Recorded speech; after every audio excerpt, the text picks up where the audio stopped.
3 দিন পর্যন্ত ফাতেমা রাদিয়াল্লাহু তাআলা আনহার ঘরে চুলা জ্বলতেছে না। সকালে বাহির হয়েছেন আলী রাদিয়াল্লাহু তাআলা আনহু, বিকালে ফিরতেছেন। ফাতেমা অপেক্ষা ছিল আজকে কিছু জুটবে। যখন দেখতেছেন বিকালে আলী ফিরতেছে রাদিয়াল্লাহু তাআলা আনহু, চেহারাটা মলিন, হাত দুইটা খালি। ঘরের পাশে যখন চলে আসছেন, এখন আর পর্দা নষ্ট হবে না আওয়াজ দিলে। আওয়াজ দিছে আলী, চোখে চোখ পড়ছে, বলছে চেহারা মলিন কেন? ফাতেমা আজকেও কিছু জোটে না।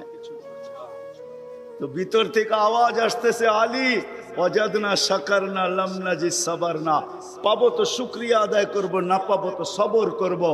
আলী তুমি কি ভুলা গেলে?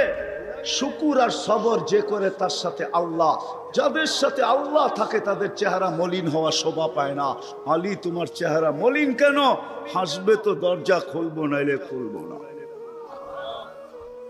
হাসি দিছেন, দরজা খুলা দিছেন।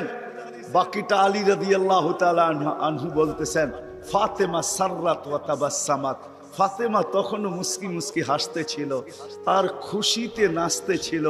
আমি তো ঘরে ফিরে আসছি, কিছু আসুক আর না আসুক, আমার রাজা তো ঘরে ফিরে আসছে।